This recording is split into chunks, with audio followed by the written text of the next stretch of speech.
Tonight was a fantastic night. We had some amazing people on the card, came out, did their job. Is this what I'm supposed to say? Perfect. Wasn't counted in. All right, what do y'all want? I'm kidding. Count in. Oh, well. What's up, man? Hold tight. I did, man. I went back there. Of course, I was rooting for Anderson. It didn't go his way, but, man, it was a good fight. Jake's he's good. He's young. Obviously, I'm 10 years younger, but, man, I would love that opportunity. So. You're right over there. Speaking of your fight, now that you've had a couple hours to digest it, how do you grade your performance in there against Le'Veon? Man, I couldn't really do what I wanted to do because he was so good at his job. I mean, he was awkward with it. He kept jabbing to the body. Of course, from his previous fight, I was seeing if he's trying to set something up. And just being in there, I trained that style because we practiced it for so long. And I was like, man, just feeling it was really weird. So I had to slow down, adjust, and I had to timing. Everything was just timing. That's why I waited so long. I was like, okay, what is he doing wrong here? And I had to start catching him off with some unorthodox moves. And I basically just adjusted. But, man, that kid is tough. I give him so much props to stepping in here, man. He was in the back. And, of course, that's the part of the sport that you guys don't see that I hope you would someday put a report on. It sucks when you're back there alone and everything kind of caves in. And I'm sure those doubt and those negative affirmations are going to come in his head. But, it's all about the journey. And I told him, just keep your head up, and it's a part of the sport. And you had mentioned that maybe what he was doing right caught you off guard. You weren't prepared for that. At what point, and was it the first round that, like halfway through, that you had to maybe throw out the game plan and adjust on the fly? Yeah, the first round was, wasn't going my way and all, but I was trying to stay poised more than anything because in that realm, it's new environment, it's a younger crowd, and, people where they're saying stuff. I don't know the judges. I just had to stay cool, calm, and collected, and I think I adjusted maybe third round or second round, and I just started to pick it up. But it was very difficult for me. A lot of people aren't giving this kid credit. He's pretty good. I didn't realize he was that good. So. What's up, Uriah? Raul from Low Kick MMA. I just got one quick one for you. You've been very open about going through a depression-like state and talking about your mental health. I just want to know, what is the biggest lesson you learned about yourself during that time? Good question. To surround myself with the right people. And that energy is a real thing. I had to feed off the right energy because everyone was saying, what are you going to do? What are you going to do? And no one was saying, are you okay? No one was saying the right stuff. Are you okay? Do you need something? So I was like, well, what's next? And it's like, bro, I'm here. I'm trying to figure this shit out. So it was just surrounding myself with the right people. And, of course, I stopped talking to most of my friends, and some got it, not everyone got it, but it was just paying more attention to me. And even that is scary because then you fall deep in that hole. But I had to handpick these people that I wanted to hang out with, and luckily they played a part to getting me back. And what I realized with stuff like this, it's ongoing. It's not like, okay, I'm out of it. There's moments where it's lurking, like, hey man, remember me? I'm like, fuck, you're still here. So I know a lot of people are dealing with it, and the main thing is consistency. Training helps, of course.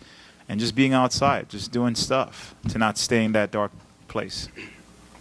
Hey, Uriah. Coach Shafe and yourself spoke to me earlier this week about how much the game has changed and how people take on different personas and attempt to advance their career. What was the significance of that Be Real T-shirt you wore down to the ring? Well, that was influenced by Mike Tyson. I don't know if y'all saw that walkout. I mean, that scared me watching it. I didn't play the song because I was like, I don't want to play that song. I don't want to be too scary. But it was just to send a message to be real, man. There's a lot of fake people out there. There's fake people in this room right now. But I love the fact that I can be me. And here's the thing about being yourself. Regardless, you're going to be hated or liked. If you're a piece of shit, be a piece of shit. If you're a good guy, be a good guy. If you're an asshole, kudos. But be your fucking self. So I stay mottoed to that. And I influence people to be themselves because we all know the world is changing. You can't say shit no more, right? So if I can be me, I can go to bed feeling good about me. And following the fight, you spoke about wanting to continue this new pursuit of boxing. You made it clear that you want this Jake Paul fight next. If he were to go another direction and that fight weren't to be made, do you want to stay in this boxing realm, maybe fight a former UFC fighter or a different professional boxer? Honestly, man, I'm just having fun. I mean, again, when I was on vacation, I got this call from my coach. I was like, all right, but I was still in my weird little world of trying to figure out what to do, and plus I was partially depressed as well. So the training definitely got me out of it, but I'm just having fun. This was a complete different type of setting. The training, of course, wasn't grueling on the body. MMA is hella worse. You know, the getting up and grabbing motherfuckers. This was just pure skill, you know, and technicality. It was just the hands, the movement, and stuff like that. But yeah, I mean, if the opportunity strikes, I'll definitely do it. Like I said, I love to compete. I'm still in my prime. I still got some more miles on me, and if something comes my way, I'm doing it. But for the most part, I'm just having fun. And yeah, if there's a potential chance to kick that dude's ass, fuck yeah, I'll do it. Hey, Uriah. Ben Davis from MMA Island. What's In up? mixed martial arts, you were known for the kicks. How did you feel your hands were tonight? You know, there's a weird thing with that. With the moment I put boxing gloves on, I forget about my legs. My legs don't exist. So it was an easy transition. And I can say as a mixed martial artist, you know, it's like going to grappling class only. You just adjust to it. And going to kickboxing class only. You just adjust to it.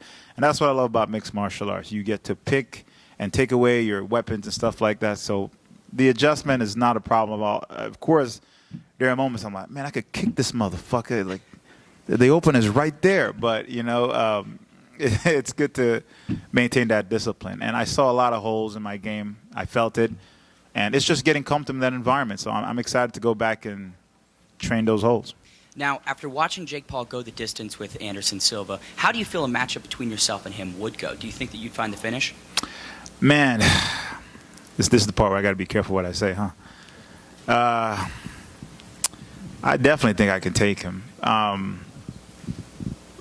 mean, he has an awkward style. I was watching him, and his style will lure you in, you know. And it's almost like it's hard to hit him the way he stands a certain way and he throws these awkward punches, and almost the fights from all his fights, he almost does the same thing.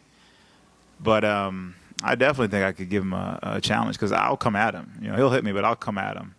I don't back up with boxing gloves on. I'll take a couple shots, but I'll come at you. And Le'Veon was probably one of the hardest hitting dudes with those gloves I ever felt. So I don't think Jake hits that hard.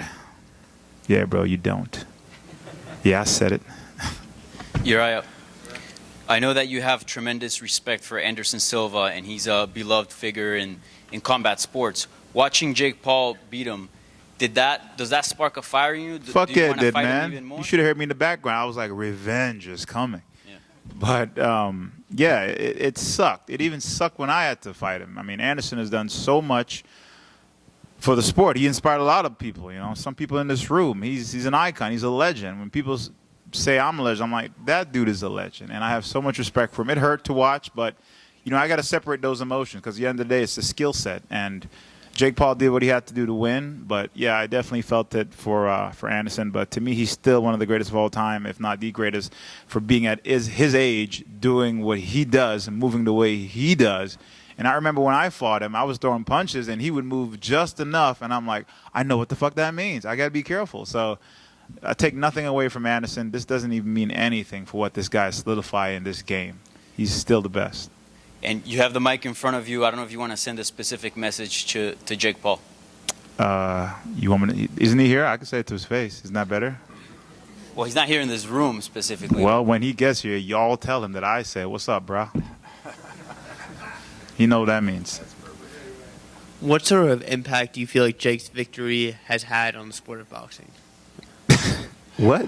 What sort of impact do you feel like Jake's victory has on the sport of boxing? Because obviously he beat a legend of the game. So He survived. Let's be. I mean, listen. There's a new crowd, right? I'm sure there's more kids out there watching than adults. So the kids love him. What are they? Gen Z? Is that what they call them? Yeah, they love him.